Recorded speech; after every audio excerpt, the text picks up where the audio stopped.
Good morning. Today is the 30th of September and here we are in the centre of Fareham for Bygone Fareham Classic Cars and Vintage Entertainment. I'm wondering what sort of vintage entertainment there will be. Is it, I don't know, Tommy Cooper or Bob Monkhouse, something like that, I'm not sure.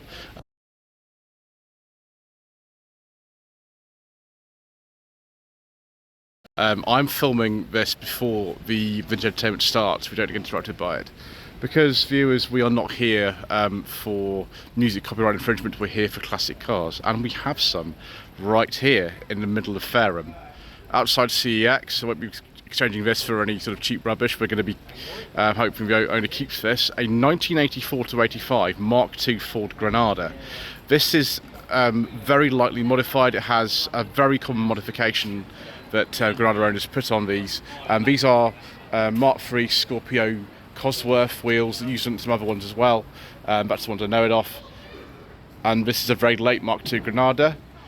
It's a 2.8 injection gear X, which was right at the top of the tree, unless it was an executive, which in case you got leather interior and some other things. The Mark II was replaced in the early part of 1985 by the Mark III. I really like these cars. As you know, Mr. Coleman, my mechanic, he has one of these as an estate. It's a carb rather than an injection one, but it also has these driving lamps on it and the fog lamps, a bit like this. They are fantastic cars. Probably one of the best cars Ford ever made, a Mark II Granada. And this one is very nice. It's got the Chatsworth cloth interior, and I think it looks good on these slightly later wheels off the Mark III. There's the Chatsworth interior. This one's an auto. Most of them were. Mr. Coleman's is a Type 9 5-speed factory one, and it's an estate. Something that's a little bit newer is this Sierra XR 4x4, 8586 registration. I think the wheels are off a slightly later car from memory. This again has the V6 Cologne engine in it, like the Mark II Granada. Both absolutely fantastic cars. The only thing I would say is do not crash a Sierra, because it will not end well for you. That is what I understand. But if you don't crash a Sierra, then everything's fine. So outside TK Maxx we have this 7879 Mark III Ford Capri 3 litre S. I forget if this is Oyster Gold or Solar Gold. It's very similar to the one that was used in the Professionals. Several cars were used, starting, I think the Capri started to be used around 1980 in this colour. The one Lewis Collins used in Strato Silver, the first one, there were several, was a 78. The wheels are different on this. We've still got the collar check interior though and everything. What an absolutely fabulous car. The only thing I always say about Capris is the brakes. They're not brilliant. They really need some upgrading if you're going to use them, unless you're an absolute hero. Next, you've got another Ford over the other side of the Atlantic, a 1995 F350 with a 4.6 V8. This thing is absolutely and utterly huge. The XLT version, I think you need several parking spaces to actually use this. It's vast, isn't it? It's absolutely huge. Parked next to the Sunny, it's well, there's not really any comparison, is there? If you go to Tesco down the road here, how on earth do you fit that into a space? Whereas I fit nicely into the spaces, viewers. Roger is here. He's looking a bit worse for wear. Don't know why. Maybe he had an early start this morning, like some of us did. Next to it, we've got a couple of Unos's or MX-5s. This one is an NB. It's a very early NB actually. This 98-99 on an R. Bit of a rusty going on here. Plate is local to this area. Formerly Southampton plate. It's sort of a Portsmouth / Southampton plate after 1974. Next, you've got something much earlier. It's a very early Unos. This 89-90 on G. Lightly sort of customised. I think actually the white wheels don't look too bad on this car actually. Sensible precaution to fit some different headlamps just for winter driving and things like that. I think the colour is called Mariner's Blue from memory. Next, you've got something a bit different. This is a Mercury Monterey. There's Monterey in California. I reckon this is about a 62, something like that. I could be wrong. I think you filled the fuel in that hole in the back there. Big and pink. It's not really how I like my cars views, big and pink, but there we go. This isn't the only big American thing here, of course. Next we've got something I've actually driven, this 1997 Jaguar XK8 Coupe. It's owned by Martin, who's also in Locksley's Classic Car Club. We saw this the other day, actually. Bizarrely, because of the way things work, the video from 2 days ago is going to go live in a few weeks, and we've got this one first, so there we go.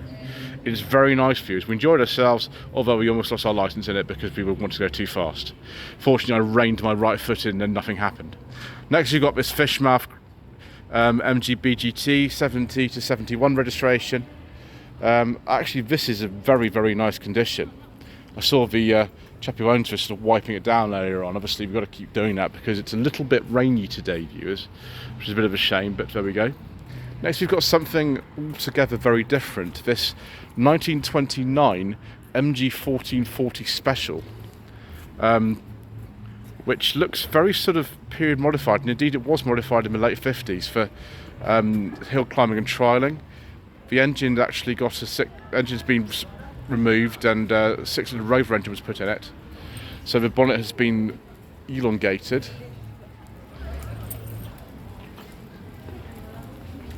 It's brave running a car like that today because you haven't got any side screens or anything on there. Next we've got something absolutely huge again. This is a Cadillac Fleetwood from 1961. I understand actually how this roof was done was quite a intricate procedure involving, you know, 2 completely different coats of paint and net curtains. It is absolutely vast, this thing. Absolutely huge. In contrast to this 2000 MGF, this apparently has had some sort of upgrades and changes done to it. The wheels would have been silver originally, I think, on this. And the rear lights, I think, have been altered. It's not particularly to my taste of rear lights like that, but you know, everyone's different, aren't they?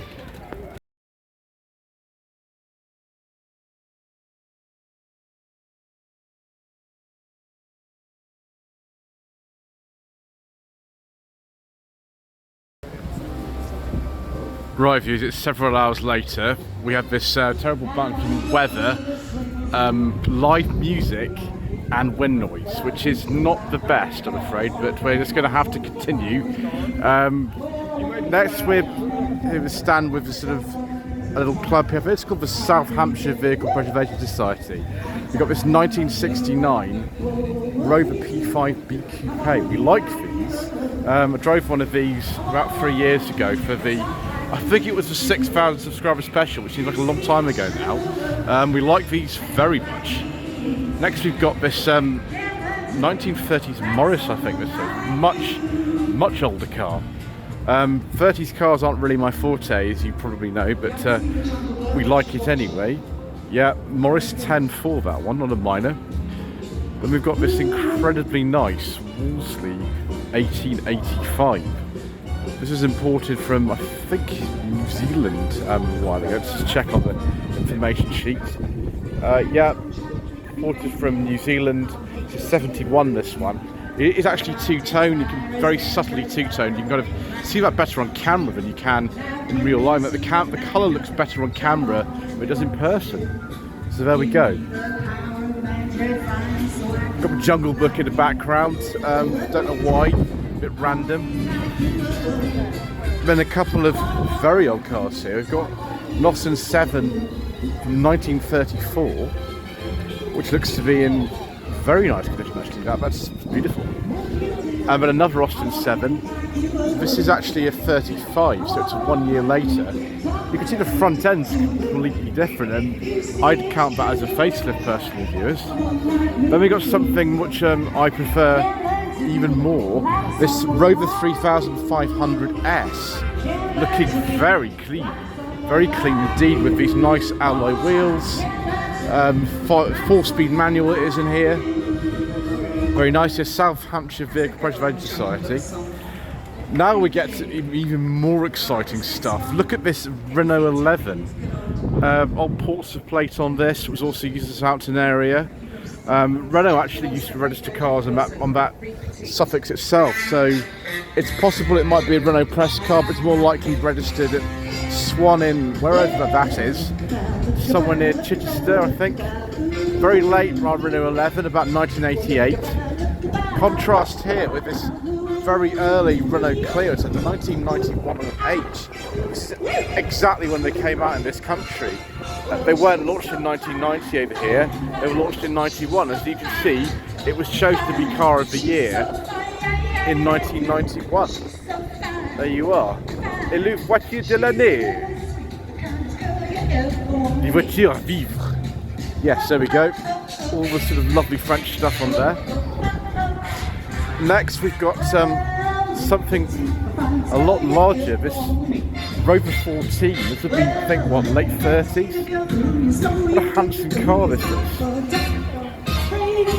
Not worth probably an absolute ton of money, but very nice nevertheless. If you go to Rover Fest like I do sometimes, then you see stuff like this. Then we've got the Cadillac Fleetwood we saw the other day at Lockheath. Rome Delegance model about 1975. This is the one place I've seen it where it actually kind of fits into a parking space, because there are no parking spaces on Fareham High Street. Got this Bedford coach that we saw, oh gosh, earlier this year. It's actually in 1968, although it's got a number plate on it from January 1977, which is the way that it used to be. Originally this was used by the Royal Navy, so it was then given a civilian registration in 77. At the time, you didn't have an age-related plate on a car in this situation, or a coach in this situation. You just had the plate of the year that it came into the civilian system. So 68, but 77 plates. We have actually been inside that. I'm not going to do it today because I need to get away from this noise. So we got some minis. This one's very customised indeed. It's from the mid-1990s. It's a Mark 6. What sort of life has, I don't know, but it's about 94, 95. Next you've got something that is absolutely delightful. Look at this colour. I think it's russet brown or something like that. 78, 79 on a T with these rear lights that came in I think 77 most rear lights came in. Something like that. Yeah, sort of lightly modified. I quite like that actually, it's probably a mid-thousand. Then we've got a Cooper from the mid-90s, 1995. Well, hello, it's £20,000 for sale. It's a 95 Cooper 1.3, 64,000 miles. Call 07743 879 934. As Mr. Bill from the Fuel Power channel, who owns a classic Mini, says, this could be yours. Next you've got another Mini from the same sort of era, 95, 96 on an N, which looks good, I suppose. That's not a Cooper, by the way, actually just a normal Mini. Now some more stuff that was at Lockheath the other day. But I'm building this up, aren't I? This Lockheath video, which currently isn't public on my channel, which will be at some point. This Sunbeam, which is absolutely enormous. I won't be driving that Views, but I have driven both of these. This 1964 Citroen DS, I drove that last year. This is actually imported from Johannesburg. A sticker like that will sort of give that away. They are not particularly easy to drive these. The semi-autos are a bit better. These manual ones are very difficult actually. Every control is kind of not where you expect it, apart from the pedal being in the right order, but even the brake pedal's this little mushroom thing on the floor, so you've really got to watch yourself driving one of these. And the gearbox doesn't have synchro match on first and all kinds of stuff. You've got to watch yourself on that. You don't have to watch yourself too much though on this E-Type from 1972. I drove that at the beginning of last year. Oh dear, got a medical emergency here, viewers. Fortunately that's not me. You got a medical emergency though when you find out with this E-Type how much fuel it drinks. Very nice car, beige leather interior, wooden steering wheel, 72 Series 3. You need to wear quite small shoes to drive this. If you wear big shoes, it doesn't really work out very well. Not much room in the pedal box at all. But yes, absolute utter delight. We were happy with that when we drove that last year. Strange to see a 500 in a Mini Group, but it's actually quite interesting because it shows that The Mini's a very small car, but the 500's actually probably in some ways even smaller. Neither of them are large. They're both absolute miracles of packaging. I don't know which one I'd rather have, to be honest. Probably the Mini, actually. I've heard the 500 is even more difficult to drive. This one is 6768. It's the model which has the doors the conventional way around, so it's after 966. Then we have this Mini Sprite and the Mini Rose, which are both cars we see regularly at the Lockheath shows. This one has still got its first Saxon Rover plates from 1995 on it. We can see it's actually got the pre-1995 dialing code for Fareham on there. So very, very local. Not moved far in its life at all in the last 30 years, this Mini Sprite, which is the base model at the time. Then we've got this Mini Rose, it's a little bit older than this. It's from 1988-89. Again, on a local plate to the area. A TP was a local plate. Not really my sort of thing, particularly with pink furry dice. It's not really something I'm into years, but there we go. Then another Mini from the 90s. With that interior, it looks actually like a Mayfair, I think, this interior. Could be wrong, but I think it's a Mayfair. They made them a lot later than you'd expect. The other Mayfair models, Metro, Maestro and Montego, were discontinued in 1988. But the Mini may have been on sale before those all came out, and so it continued in the Mini a bit later too. And it wouldn't be one of these shows without the Mini pickup. It's here.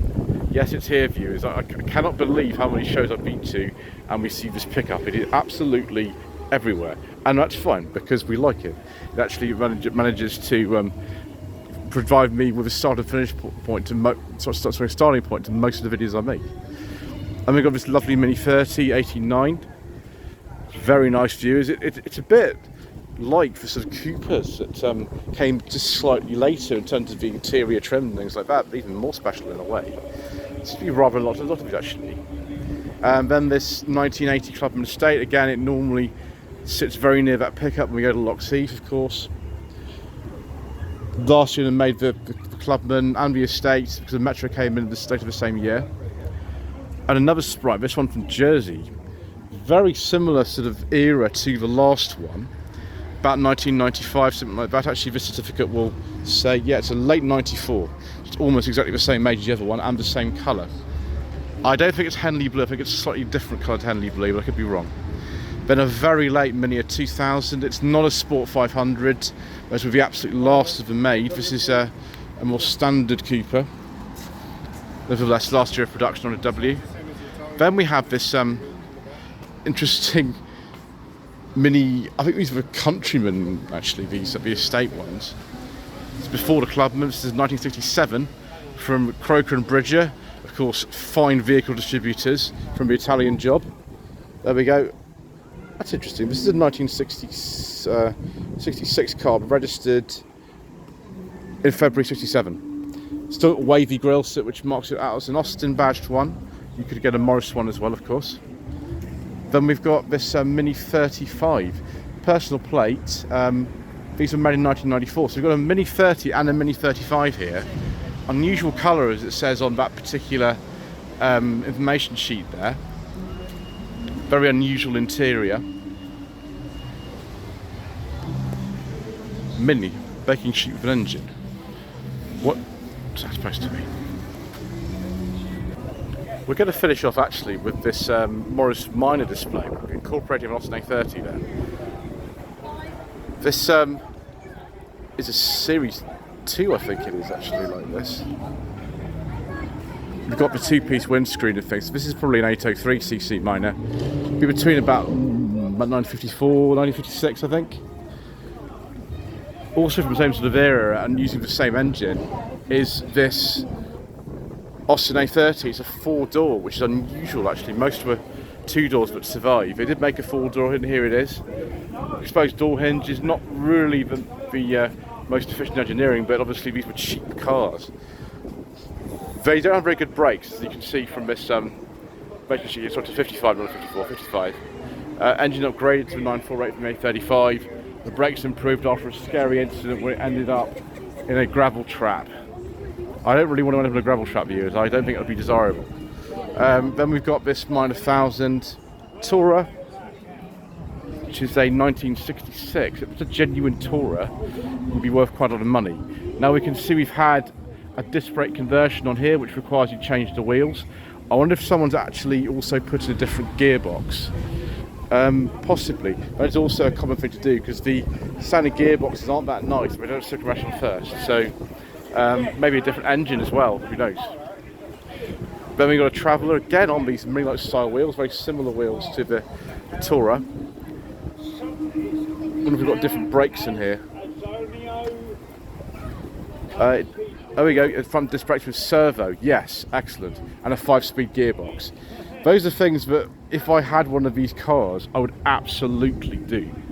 No question at all, those two modifications to make it a bit easier to live with. And then more standard one here, that's a 67, this is a 68, 69 on G. Otherwise they're incredibly similar. This will be a standard car rather than a slightly modified one. And again a 66, this one. Again with probably a disc brake conversion. Yep, much better idea. Not difficult to find parts of that anymore, they're sort of standard sort of thing. And then we'll finish on this lovely 1954 car, which is early series 2, this one. Anyway, that's it from Bygone Fareham with vintage music and classic cars. Thank you ever so much indeed once again for watching. Please don't forget to subscribe to the channel, like this video, comment below, and we shall see you again soon for some more incorrect information. In fact, actually tomorrow.